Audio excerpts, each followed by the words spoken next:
ሰላም ጤና ፍቅር የምንመኝላችሁ ውድ የብላክ ላይን ሚዲያ ቤተሰቦቻችን እናንተን ይመጥናሉ ብለን ያሰብናቸውን የተመረጡ ዕለታዊ የግንባርና ወቅታዊ መረጃዎችን ወደ እናንተ ይዘን ቀርበናል። ቻናሉን ሰብስክራይብ በማድረግ ቤተሰብ እንድትሆኑ እየጋበዝን ወደ መረጃዎቹ እናመራለን። የኢትዮጵያን ቀውስ ለመቀልበስ የፋኖን የትጥቅ ትግል መከተል ብቸኛው አማራጭ መሆኑ ተገለጠ። ዝርዝር መረጃ ይዘናል፣ ታደምጡታላችሁ። በአርሲ ዞን በንጹሐን ኦርቶዶክሳውያን ላይ የተፈጸመው ጥቃት ማህበረሰቡን ለአስከፊ ስደትና ስጋት ደቅኗል። ከጥቃቱ ማምለጥ የቻሉ ነዋሪዎች ከቀጠናው እየተሰደዱ ናቸው። ዝርዝር መረጃ ይዘናል። ብልጽግና ተዋግቶ ያሸነፈው ጦርነት የለም ሲሉ የፋኖ ወታደራዊ አዛዡም ብርጋዴር ጀነራል ተፈራ ማሞ ተናገሩ። ተጨማሪ መረጃ እናስደምጣችኋለን። አድማጮቻችን እነዚህንና ሌሎች ዝርዝር መረጃዎችን እያደመጣችሁ በድጋሜ ቆይታቸው ከብላክ ላይን ሚዲያ ጋር አድርጉ። ወደ ዝርዝር ዘገባዎቹ አለፍን። ብልጽግና ተዋግቶ ያሸነፈው ጦርነት የለም ሲሉ የፋኖ ወታደራዊ አዛዡ ብርጋዴር ጀነራል ተፈራ ማሞ ተናገሩ። የአማራ ፋኖ ብሔራዊ ንቅናቄ ወታደራዊ አዛዥ የሆኑት ብርጋዴር ጀነራል ተፈራ ማሞ ከኤኤምኤስ ጋር ባደረጉት ቆይታ የአገዛዙን ወታደራዊ መዳከምና የፋኖን ወቅታዊ ስልታዊ ቁመና በዝርዝር አብራርተዋል።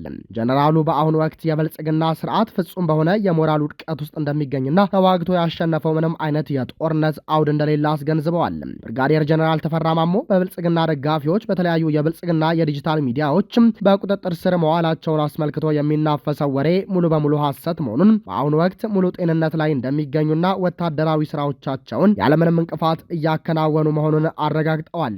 ሰሞኑን በአራቱም ቀጠናዎችና በወለጋ አካባቢ የተካሄደውን የተቀናጀ የዘመቻ እቅድ እንቅስቃሴ በተመለከተም ጀነራሉ ሶስት ዋና ዋና ስትራቴጂያዊ ዓላማዎችንና ታላላቅ ስኬቶችን ማስመዝገባቸውን ገልጸዋል። በዚህም መሰረት አገዛዙ በኃይልና በማጭበርበር ሊያስፈጽመው ያቀደውን ምርጫ ሙሉ በሙሉ ማደናቀፍ እንደተቻለ ህዝቡ የራሱን ስርዓት እንዲመሰርት መደረጉም በተከታታይ በሚሰነዘሩ ጥቃቶች የአገዛዙን ሰራዊት ሚዛን ማውረድና በሞት በቁስለኛ በምርኮ እንዲሁም በጦር መሳሪያዎች በብዛት መመታቱና በዘመቻው በርካታ የጦር መሳሪያዎችና ተተኳሾቹ በጀግናው ፋኖ እጅ መግባታቸውን በዝርዝር አውስተዋል።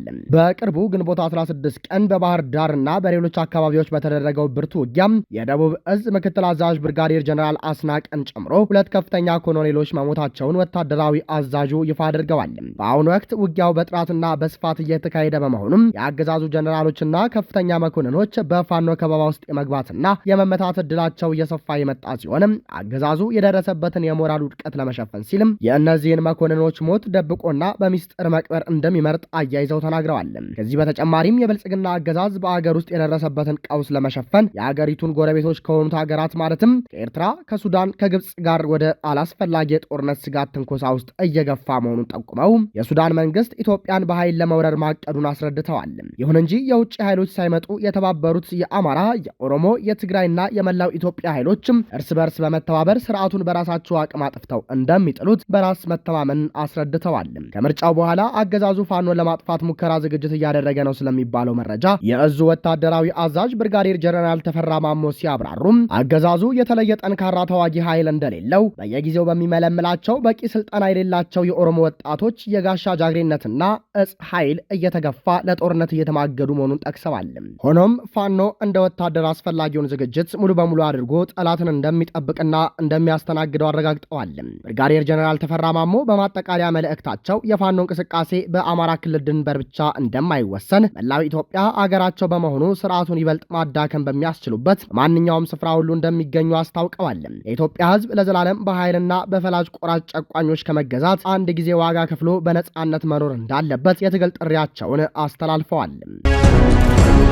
የኢትዮጵያን ቀውስ ለመቀልበስ የፋኖን የትጥቅ ትግል መከተል ብቸኛው አማራጭ መሆኑ ተገለጠ። አሁን ኢትዮጵያ ካለችበት አደገኛ ቀውስ ለመውጣት ለህዝባዊ ነጻነት ነፍጥ ያነሱትን የፋኖ ኃይሎችን መንገድ መከተልም ብቸኛው አማራጭ መሆኑ ሲጠቆም በሀገሪቱ እየታየ ያለው ቀውስ ያለ ነፍጥ ትግል የሚቀለበስ ባለመሆኑ ዜጎች በየቤታቸው የሐዘን ድባብ የጣለውን የወቅቱን አገዛዝ በህዝባዊና በነፍጥ ትግል ማስወገድ እንደሚገባቸው ተገልጿል። ሀገር በአሸባሪና ገዳይ አገዛዝ ስር ስትወድቅ ህዝባዊ መነሳት ካልተፈጠረ የመጨረሻው ውጤት መበተን ብቻ እንደሆነም ተጠቁሟል።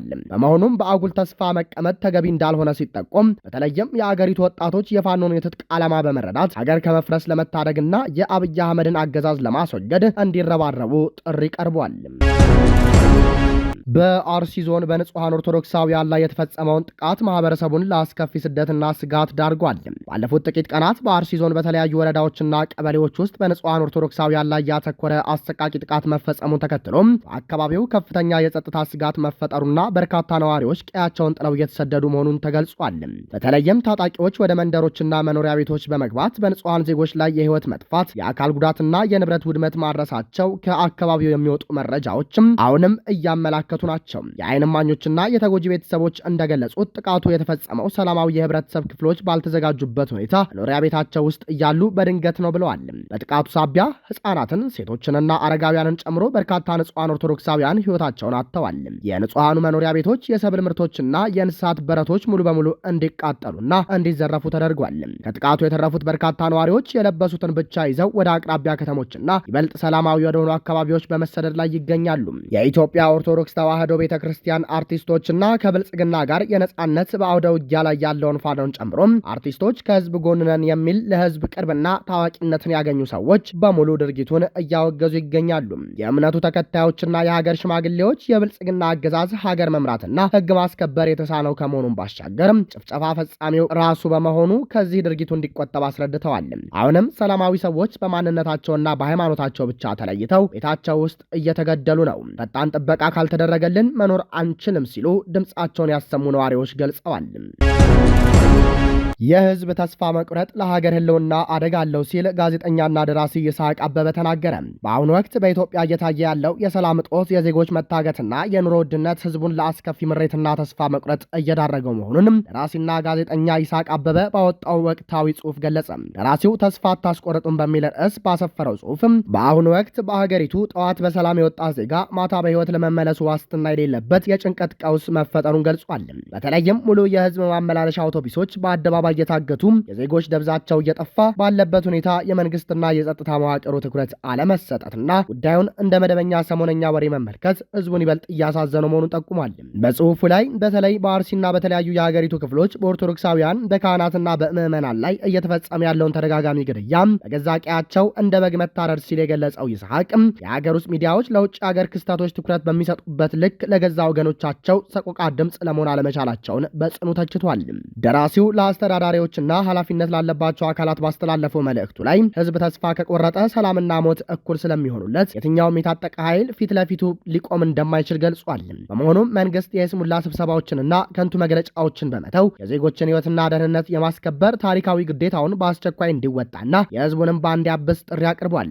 ስለዚህ ሰው ስለሚሞተው ሰው የውሸት ሳይሆን የእውነት ከልቡ የእውነት ወጥቶ የሚከላከልለት የሚሞትለት ይቀመጥ ቦታው፣ ወይ ራሳቸውን እንዲከላከሉ የሚደረገው ነገር ይደረግ። ራሳቸውንም መከላከል አይችሉም። መሳሪያ አልታጠቁም፣ ወር በሆነ ነገር አልተደራጁም። አረመኔ በመጣ ቁጥር ሞት እኛም ማዘናችን እስከ መቼ ይቀጥላል? በተመሳሳይ መረጃ ተራችን እስኪደርስ ነፍስ ይማር ገዳይም ሟች ነው ገዳይም ተገዳይ ነው ሲል አርቲስት ሰለሞን ሙሄ የአርሲ ኦርቶዶክሳውያንን ጭፍጨፋ እንዲቆም ጠየቀ። አርቲስት ሰለሞን ሙሄ በምስራቅ አርሲ በዜጎች ሞት የተሰማውን ጥልቅ ሐዘን ገልጿል። ታዋቂው አርቲስት ሰለሞን ሙሄ በርካቶች በሃይማኖታቸውና በማንነታቸው ሕይወታቸውን በተነጠቁበትና በአርሲ አካባቢ እየተከሰቱ ያሉትን አሳዛኝ ድርጊቶች ተከትሎም ጥልቅ ሐዘኑን ገልጿል። አርቲስቱ በሰላም የመኖር መብት መከበር እንዳለበት በመጠየቅ ለሰላም ለትብብርና አብሮነት ጥሪውን አስተላልፏል። ሰላማዊ የመኖር መብት መሰረታዊ መሆኑን ሲገልጽ አትግደሉን ነው ሌላ አይደለም፣ አትግደሉን አትበል የሚባልበት ሀገር ላይ ነው ያለነው ሲል ተናግሯል። ድምጻችንን ስናሰማ መርጦ አልቃሽ ትሉናላችሁ፣ መርጦ አልቃሽ ትባላለህ ስትናገር ያለው አርቲስት ሰለሞን ሙሄ ኢትዮጵያ በጋራ የምንስማማባት ሀገር መሆኗን በማስታወስ ሁሉም ወገን በጋራ ለመፍትሄ እንዲቆም አሳስቧል። ሌላኛው አርቲስት ቸርነት ወልደ ገብርኤልም ሀገር ባለቤት አልባ ሆናለች ሲል ተናግሯል። አርቲስቱ ዲም ላይት እያበራችሁ በየቀኑ አትግደሉን ሲልም ጠይቋል። ዝም ማለት ከገዳዮች ጎን መቆም።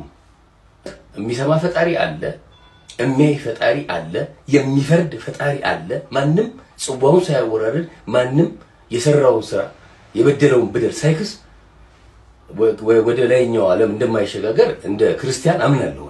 ስለዚህ ቅጣታቸውን ይቀበላሉ እናምናለን። ነገር ግን እየተጎዳ ነው እና መቼ ነው የሚያበቃው? የወገን ሞት መቼ ነው የሚያበቃው? አሁንም እንላለን አትግደሉ። አሁንም እንላለን ወገኖቻችን አታጥቁብን። ለባካችሁ ገዳዮች ተራችሁ ደርሶ ትሞታላችሁ። ይሄ ሀቅ ነው። እዚህ አንዲት ሀገር አለችን፣ ተስማምተን እንኑር። የአማራ ፋኖ ብሔራዊ ንቅናቄ አፋብን በ11ኛ ክፍለ ጦር ላይ የአመራር ሪፎርም ማድረጉን አስታወቀ። በአማራ ፋኖ ብሔራዊ ንቅናቄ አፋብን የወሎ ቤት አማራ ሚኒሊክ እዝ ስር የሚገኘው ጀብደኛው 101ኛ ኮር የግዳጅ አፈጻጸም ግምገማ በማካሄድ በ11ኛ ክፍለ ጦር ላይ አዲስ የአመራር አደረጃጀትና መዋቅራዊ ሪፎርም ማድረጉን ገልጿል። ኮሩ ከተከታታይ 2 ቀናት በላይ የወሰደ ጥልቅ ግምገማ ማድረጉን የገለጸ ሲሆንም በተለይም በዘመቻ አንሻ ሰይር ላይ የታዩ ጠንካራና ሊስተካከሉ የሚገባቸው ነጥቦች በጥንቃቄ በመለየት የአመራር ለውጡን ተግባራዊ ማድረጉን አስታውቋል። በዚህም መሰረት በወጣው አዲስ መዋቅር አርበኛ ማሞ ቢወጣ የክፍለ ጦሩ ሰብሳቢ፣ አርበኛ ጌታዬ ከበደ ወታደራዊ አዛዥ፣ አርበኛ አዲሱ መልኩ ምክትል ወታደራዊ አዛዥ በመሆን በዋናነት የተመደቡ ሲሆን ከዘመቻ ሎጂስቲክ፣ መረጃና ደህንነት እስከ ፖለቲካ፣ ህዝብ ግንኙነትና ህግ ክፍል ድረስ ያሉ 21 ቁልፍ የኃላፊነት ቦታዎች በአዲስ አመራሮች መሸፈናቸው ተገልጿል።